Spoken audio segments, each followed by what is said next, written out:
Hello दोस्तों, आज मैं एक्सप्लेन करने वाला हूँ ड्रैगन बॉल जी की movie Broly the legendary super Saiyan को। यह ड्रैगन बॉल जी की 8th मूवी है। मूवी की पॉपुलैरिटी के कारण इस मूवी के 2 सीक्वल्स बनाए गए, Broly second coming and bio Broly. इस मूवी के कलेक्शन को ब्रॉली सागा के रूप में भी जाना जाता है। तो दोस्तों, मूवी की स्टोरी स्टार्ट करने से पहले लाइक एंड सब्सक्राइब कर मुझे सपोर्ट ज़रूर कीजिए, ताकि मैं ड्रैगन बॉल जी की और भी मूवीज़ को एक्सप्लेन कर सकूँ। तो चलिए दोस्तों, अब आते हैं इस मूवी पर और जानते हैं इस मूवी की स्टोरी को। मूवी की स्टार्टिंग सीन में एक साउथ गैलेक्सी को नष्ट होते हुए दिखाता है, जिसे किंग काई अपने ग्रह से सेंस कर पाता है और डर में वह कहता है कि अब नेक्स्ट उसकी गैलेक्सी है। इसके बाद क्रिलन को गाना गाते हुए दिखाते हैं, जहां उसके साथ Gohan, master Roshi, future Trunks, Bulma और वेजिटा होता है, जो लोग वहां पिकनिक मनाने के लिए आए होते हैं। इस बीच वहां पर एक बड़ा सा शिप आता है, जिसमें से पैरागस और उसके सैनिक बाहर आते हैं, जो कि कुछ जिंदा बचे हुए सेयन्स होते हैं। पैरागस एक नए ग्रह पर राज करने के लिए वेजिटा को किंग के रूप में इनवाइट करता है। वेजिटा स्टार्टिंग में मना कर देता है, पर पैरागस के द्वारा बताए जाने पर कि एक लेजेंडरी सुपर सैयन है जो पूरी साउथ गैलेक्सी को नष्ट कर दिया है, तो वेजिटा वहां जाने के लिए तैयार हो जाता है।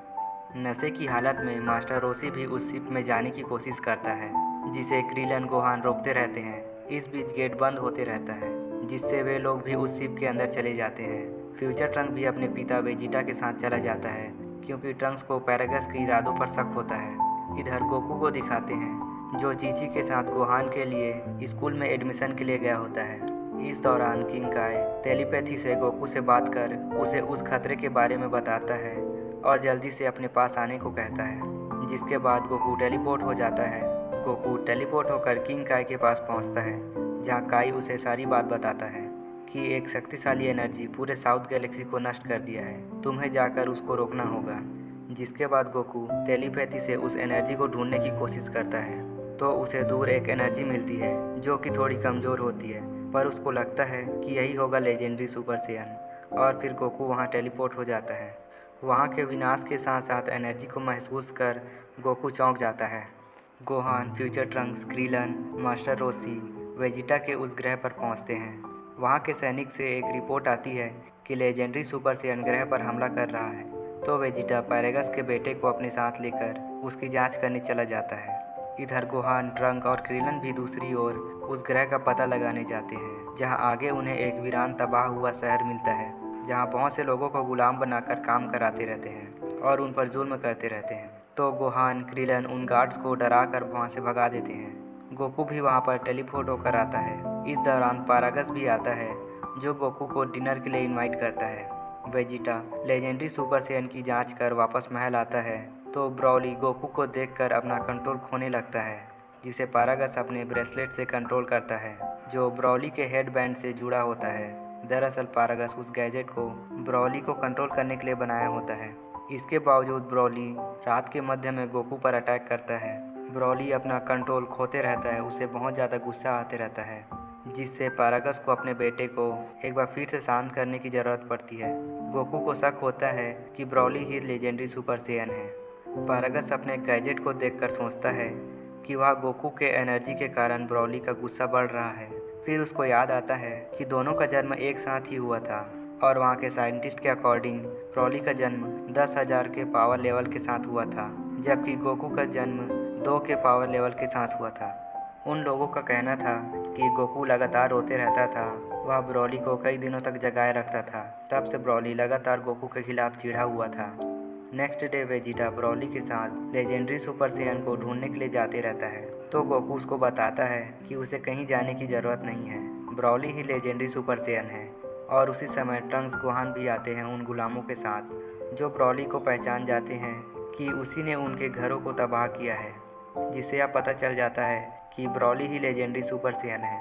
तो पैरागस भी इस बात को एक्सेप्ट कर लेता है और वेजिटा से कहता है कि वह उसे यहाँ धोखे से लाया है, ताकि वह अपना बदला ले सके। दरअसल वेजिटा के पिता वहाँ के किंग थे। उस समय ब्रॉली और गोकू का जन्म हुआ था। ब्रॉली के इतने पावरफुल होने की बात जान किंग ब्रॉली को मारने का आदेश देता है। पैरागस किंग से बहुत मिन्नतें करता है, लेकिन फिर भी वह ब्रॉली और उस पैरागस को मार देता है। और उसी दिन फ्रीजा उनके ग्रह पर अटैक कर देता है, जिससे उनका ग्रह तबाह हो जाता है। लेकिन ब्रॉली और पारागस मरे नहीं रहते हैं, उनमें जान बची होती है। ब्रॉली अपने पावर से उन दोनों को बचा लेता है। तब से पारागस बदले की चाह में जी रहा है और अपना बदला लेने के लिए उस किंग के बदले उसके बेटे प्रिंस वेजिटा को धोखे से वहाँ ले आता है। जल्द ही एक मीटोराइट उस प्लेनेट से टकराने वाला होता है और फिर ब्रॉली बेकाबू होते हुए गुस्से में गोकू की ओर बढ़ते रहता है। तो वेजिटा ब्रॉली के शोल्डर पर किक करता है पर उसे कुछ भी नहीं होता। तो उस पर वह पावर अटैक करता है तो भी ब्रॉली पर कुछ असर नहीं होता है। वेजिटा ब्रॉली के पावर्स को देख डर से कांपने लगता है। वेजिटा उससे लड़ने से डरता है। ब्रॉली अपने पावर से उन गुलामों के ग्रह को तबाह कर देता है। तो गोकू उन सब को वहाँ से कहीं दूर जाने को कहता है, जिस पर क्रिलन मास्टर रोशी उन गुलामों के साथ वहाँ से दूर चले जाते हैं। ब्रॉली, गोकू, गोहान ट्रंक से लड़ने लगता है। वे लोग ब्रॉली के पावर का सामना नहीं कर पा रहे होते हैं। ब्रॉली गोहान को पीट कर अधमरा कर देता है, जिसके बाद वह ट्रंक्स और गोकू पर अटैक कर उन दोनों का हालत ख़राब कर देता है। जिसके बाद ब्रॉली अपने पावर अटैक को सभी तरफ बरसाने लगता है। सभी ओर तबाही होने लगती है। जिसके बाद ब्रॉली गोकू की आंखों के सामने गोहान को मारने के लिए उस पर अटैक करता है, जिस पर पिगलो आकर उस हमले को रोकता है और पिगलो जल्दी से जाकर गोहान, गोकू और ट्रंक्स को सेंसु बीम खिलाता है, जिससे वे लोग फिर से ठीक हो जाते हैं। इधर मास्टर रोशी और क्रिलन लोग पिगलो के लाए हुए स्पेसशिप से वहाँ से जाने लगते हैं। जिसके बाद वे चारों लोग ब्रॉली के अगेंस्ट फिर से खड़े होते हैं उसे रोकने के लिए, लेकिन ब्रॉली सभी को मार मार कर धूल चटाते रहता है। ब्रॉली के हिट से पिगलो वेजिटा के पास जा गिरता है तो वह वेजिटा को भी साथ मिलकर लड़ने को कहता है, लेकिन वह मना कर देता है क्योंकि वह ब्रॉली से डरते रहता है। उसको लगता है कि ब्रॉली अकेले ही उन सबको मार देगा। जिसके बाद पिगलो वेजिटा को अपने साथ ले आता है। गोकू इधर ब्रॉली से लड़ते हुए कामेहामेहा अटैक करता है, लेकिन ब्रॉली पर बिल्कुल भी असर नहीं पड़ता उस अटैक का। गोकू को इस तरह लड़ते देख वेजिटा को भी हिम्मत आ जाता है और फिर वह भी ब्रॉली से लड़ने लगता है। वेजिटा ब्रॉली पर अटैक करते जाता है, लेकिन ब्रॉली को कुछ नहीं होता, पर ब्रॉली वेजिटा को कस के धोता है, जिससे वेजिटा बेहोश हो जाता है। और इधर पारागस अपने बेटे ब्रॉली को उस मीटोराइट की टक्कर से वहां मरने के लिए छोड़कर जाते रहता है, जिसे ब्रॉली देख लेता है। ब्रॉली को इस बात का बहुत गुस्सा आता है और अपने पिता को कुचलकर सीधा मीटोराइट में फेंक देता है। पिकोलो फैसला करता है कि ब्रॉली को हराने के लिए उन सभी को अपनी अपनी एनर्जी गोकू को देनी होगी। सभी इस बात के लिए रेडी हो जाते हैं सिवाय वेजिटा को छोड़कर। वह अपनी एनर्जी गोकू को नहीं देना चाहता। बाकी लोग गोकू को एनर्जी देते रहते हैं, पर इतना एनर्जी काफ़ी नहीं होता है ब्रॉली को ख़त्म करने के लिए। ब्रॉली गोकू पर अटैक करते जाता है।